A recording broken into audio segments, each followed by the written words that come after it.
Yes friends, सुबह सुबह का वीडियो। बाज़ार में कल शाम से हैवी गिरावट। यूएस में तो कल सुबह जब हम खुले थे तो फ्यूचर्स नैस्डैक दिखा रहा था 170 अप, डो जोन्स दिखा रहा था 120 अप। सने सने हमारे बाज़ार खुलते गए और वो फ्यूचर्स फिजल आउट होते चले गए। एट लास्ट 3 बजे -46 डो जोन्स ने दिखाया, नैस्डैक फिर भी प्लस रहा। तो ये कितने विश्वसनीय हैं आप खुद ही सोच सकते हैं। लेकिन थोड़ी बहुत हिंट तो मिल जाती है, जो कंटिन्यूटी बनाए रखता है, जो सरसरी नज़रों से इनको परखता है। और भाई ऑपरेटर का तो सीधा ही कांटेक्ट होता है यूएस में, उनकी तो बात ही अलग। तो देखिए, यूरोप जब खुले थे वहाँ से काफ़ी संकेत मिल गया था। सुबह सुबह तो लगा था कि यूरोप ग्रीन खुलेंगे, लेकिन जब यूएस के फ्यूचर्स नीचे आने लगे और एशिया मिक्स था दोस्तों, 8 कंट्री में 4 ग्रीन में थी, छोटी छोटी कंट्री, और 4 बड़ी बड़ी रेड में थी। तो वो भी एक सरसरी नज़रों से एनालाइज किया जाता है कि ये छोटी कंट्री तो चलो सिंगापुर है, थाईलैंड है, इनको क्या देखना है, देखना तो हैंग सेंग, संघाई, निक्की है नहीं, तो इन सबको देखना है। तो वे बड़ी बड़ी रेड में थी और छोटी छोटी ग्रीन में थी एशिया में। तो एशिया को हमने मिक्स का दर्जा दिया था। उससे पहले तो ज़्यादा पुरानी बात हो जाएंगी, स्टॉक मार्केट में ज़्यादा पुरानी बातें नहीं चला करती।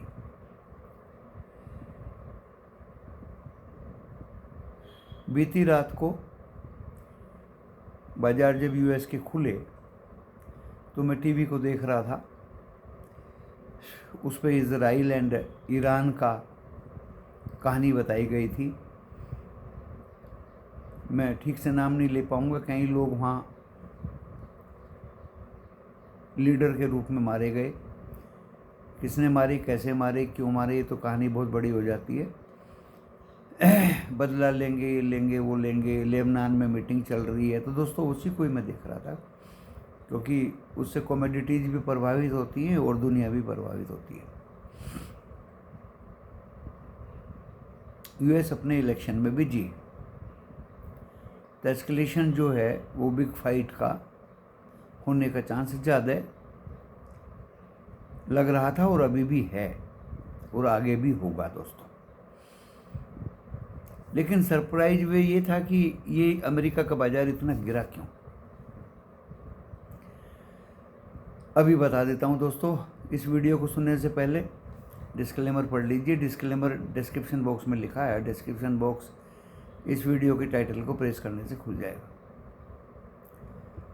वीडियो देखने के बाद देखिए, लॉस प्रॉफिट होगा आपका अपना होगा, मैं मेरा चैनल जिम्मेदारी नहीं लेंगे। आज है 2 अगस्त, फ्राइडे को फ्राई आई की जगह अगर वाई लगा दें तो बहुत गलत हो जाता है। फिर ग्लोबल क्यूज खतरनाक वीक हैं। गिफ्ट निफ्टी जबरदस्त डाउन है। जापान 5% गिरा है दोस्तों, सब बताऊंगा क्यों गिरे है। और लगभग सभी कंट्रीज में 3-3% का डेंट लगा है।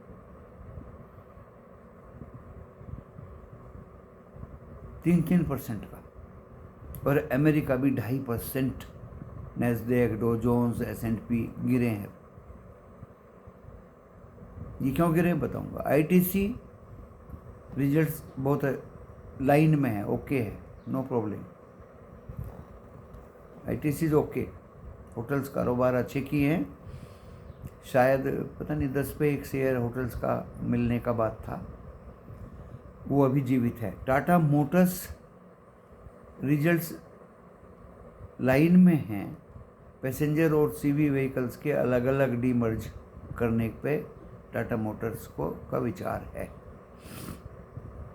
लेकिन दोस्तों क्वार्टर ऑन क्वार्टर प्रॉफिट कम हुआ है, बस यही चिंता का विषय है। सरसरी नज़रों से जो देखा, जो पिछला क्वार्टर था Q4 का और अभी जो Q1 का है, उसमें प्रॉफिट थोड़ा कम हुआ है, Q4 में ज़्यादा हुआ था। ज़्यादा डिटेल में बताएंगे तो टाइम नहीं है इतना। 3% मारुति की बिक्री गिरी है, 8% आइसर मोटर की बिक्री गिरी है, और 5.5% हीरो मोटोकॉर्प की बिक्री गिरी है, जो आंकड़े आए हैं। रिजल्ट्स आएगा आज टाइटन, ब्रिटानिया, UPL एंड बहुत सारी कंपनी है। ये इन्फॉर्मेटिव और एजुकेशनल चैनल है जो दोस्तों, इससे ज़्यादा और कुछ भी नहीं है। ओला 72 से 76 बोलो, ऊपर का ही लेते हैं आजकल तो। ओला का आज IPO खुलेगा 76 रुपीज़ में। अप्लाई करना चाहिए, वीडियो में बता देता हूँ, फिर बच्चे पूछते हैं व्हाट्सएप पे लिख के। करना चाहिए, लेकिन मिलेगा नहीं मिलेगा डोंट नो। आज सेंसेक्स की weekly expiry. Bank of England ने रेट कट किए दोस्तों।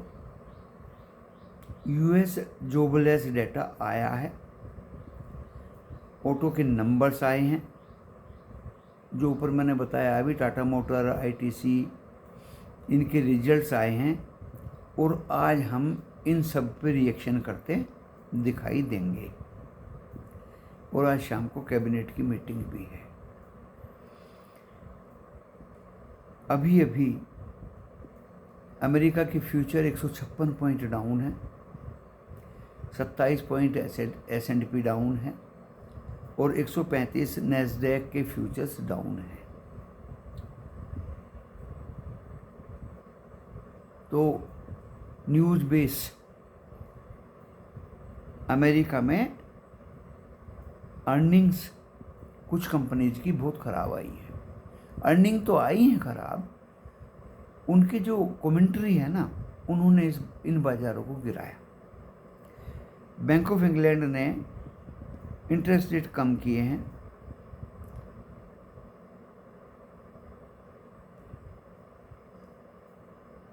यूरोप पे उसका फ़र्क पड़ेगा, और अमेरिका पे भी दोस्तों बैंक ऑफ इंग्लैंड के रेट कम करने का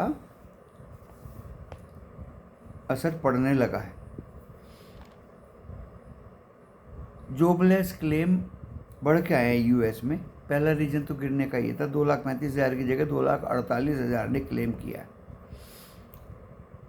दूसरा जो मैन्युफैक्चरिंग डाटा था वो 50 से नीचे है, 46, ये वहाँ ख़राब माना जाता है। तीसरा जो था बॉन्ड यील्ड गिरी हैं, और सबसे बड़ा कारण जो था दोस्तों, इंटेल जैसी कंपनीज 20% गिरे हैं अर्निंग्स एंड गाइडेंस की वजह से। ऐसी ही बहुत सारी कंपनी हैं, बहुत अच्छा लाइन लगा हुआ है दोस्तों, देख लीजिए। मैंने इंटेल ही बताया है, उसमें अमेजोन भी है एंड दूसरी भी हैं, जो काफ़ी कुछ गिरी हैं due to their earnings and guidelines. Artificial intelligence में पैसा लगा हुआ है, वो कब वापस आएगा, कब उससे अर्निंग होंगी, उसके संबंध में भी गाइडेंस वीक हैं दोस्तों, इसलिए वहाँ के बाज़ार गिरे हैं। कारण बता दिया मैंने। बड़ी बड़ी कंपनीज के जो रिजल्ट्स आए हैं, उनकी अर्निंग्स एंड गाइडेंस वीक हैं, इसलिए वे 20% से लेके 10%, 7%, 5% कंपनीज गिरी हैं। और जब कंपनीज के शेयर गिरेंगे तो इन टोटलिटी इंडेक्स तो गिरेंगे ही। This was the reason. मैं बहुत व्याकुल था ये सब समझने के लिए, परखने के लिए कि ऐसा क्यों हुआ, कहीं लड़ाई उड़ाई तो नहीं हो गई। तो दोस्तों लड़ाई उड़ाई तो अभी नहीं हुई है, असली कारण ये था, बैंक ऑफ जापान ने ब्याज दरें बढ़ाई। और बैंक ऑफ जापान दुनिया में अपनी करेंसी बांटता है ब्याज पे, और जब बैंक ऑफ जापान ने ब्याज दरें बढ़ाई तो अब वो करेंसी ब्याज पे ज़्यादा रेट पे मिलेगी। ये भी एक कारण है दोस्तों। और बैंक ऑफ इंग्लैंड ने कम कर दी। अब बात आती है एक और कारण की। ये तो कारण मैंने बता दिए कि क्यों अमेरिका का बाजार गिरा और क्यों दुनिया वीक है। 2000 पॉइंट से ज़्यादा निक्की जापान का डाउन है। कच्चा तेल 80 के आसपास है, कल 82 के आसपास चला गया था ड्यू टू जियोपॉलिटिकल टेंशन। एक ये जियोपॉलिटिकल टेंशन भी पॉइंट है जो वहाँ के बाजार गिरे और आज जापान एंड एशिया वीक खुल रहा है। कुछ तो उन्होंने क्यूज लिए हैं यूएस से और कुछ लिए हैं जियोपॉलिटिकल टेंशन से, जो मैंने आपको उड़ता उड़ता बताया कि वो जियोपॉलिटिकल टेंशन है क्या। उसकी वजह से कल क्रूड में उछाल था और वो अगर ठंडा पड़ जाता है, जैसे चाइना की डिमांड कम है तो क्रूड डाउन आ जाएगा, लेकिन अगर टेंशन बढ़ गया तो क्रूड में फिर 3-4-5 डॉलर की उछाल आ जाएगी। गिरेगा कम, बढ़ेगा ज़्यादा। तो अपने बाज़ारों से अब आते हैं अपने बाज़ारों। भाई ग्लोबल सेटअप तो आपने देख लिया वीक है। अपने बाज़ारों पे डरिएगा मत, गैप डाउन तो खुलेंगे। जो gift Nifty, Asia, US futures, ये सब बता रहे हैं हम गैप डाउन तो खुलेंगे, लेकिन नीचे से। क्योंकि एफआईआई, मैंने रात के वीडियो में भी बताया था, एफआईआई की ज़बरदस्त बाइंग थी कल हर क्षेत्र पे, कैश में भी, फ्यूचर में भी और स्टॉक फ्यूचर में भी। और 1,66,000 लोग अभी हैं उनके, 1,66,000 कॉन्टैक्ट लोग किए भाई। तो बाजार से डरिए मत। बाय ऑन डिप, जिसके पास कॉल लेके गए हैं वो उभर सकती है, और जिसके पास पुट है वो तो ओपनिंग पे ही छक्का मार दे, क्योंकि पुट वाले भी फंसे हैं ना कल। और पुट के प्रीमियम लास्ट में गिर नहीं रहे थे दोस्तों, और कॉल बढ़ रही थी। हमने 140 पे दी थी BTST, लेकिन 140 पे कहाँ मिली वो तो 152 चली गई। तो गैप डाउन, और हमने लाइव वीडियो में बता दिया था कि भाई खतरा है बाजार में और वीकनेस परसिस्ट कर रही है। वीकनेस का मतलब आप 3 बजे क्या लेके जाओगे, क्या करोगे। लेकिन दोस्तों लेके क्या जाना था, जब हमने 2 बजे वीडियो दे दिया था तो तभी बाय करो और सेल करो जब नीचे आ जाए।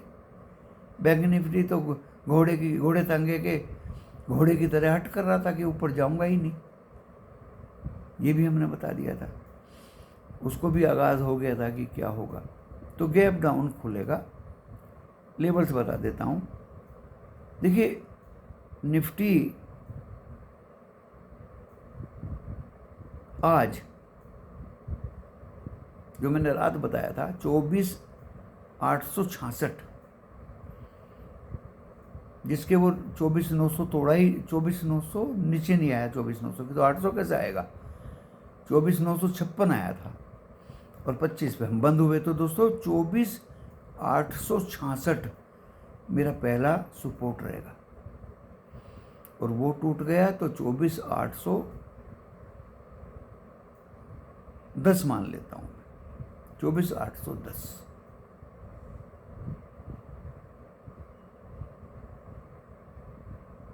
और तीसरा है दोस्तों 24,760।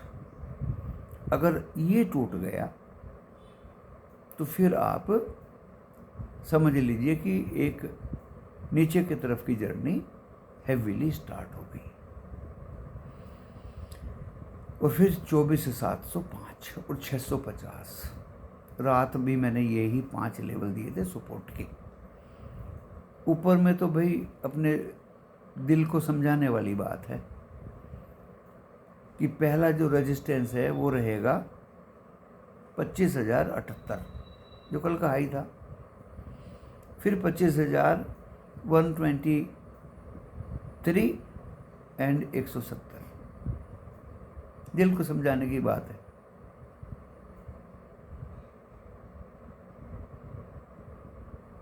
अब बात आती है बैंक निफ्टी की, तांगे के घोड़े की, जो हट कर रहा था कि आगे बढ़ूंगा ही नहीं। 51,000 पे पहला सपोर्ट, बंद हुए हैं 500 कुछ पे। चलो मैं 51,210 दे देता हूँ पहला सपोर्ट। और फिर दोस्तों 50,900, जिसको रोज बोलते हैं 50,700 एंड लास्ट 480। आज लगता है 50,000 की टेरिटरी की तरफ ये चलना शुरू करेगा घोड़ा। और इस घोड़े की हट जो है रेजिस्टेंस निफ्टी बैंक में 51,881, भाई 564 पे तो बंद हुआ है। और ज़्यादा से ज़्यादा दोस्तों 52,080 और 210, बस वो भी दिल को समझाने की बात है। HDFC बैंक अकेला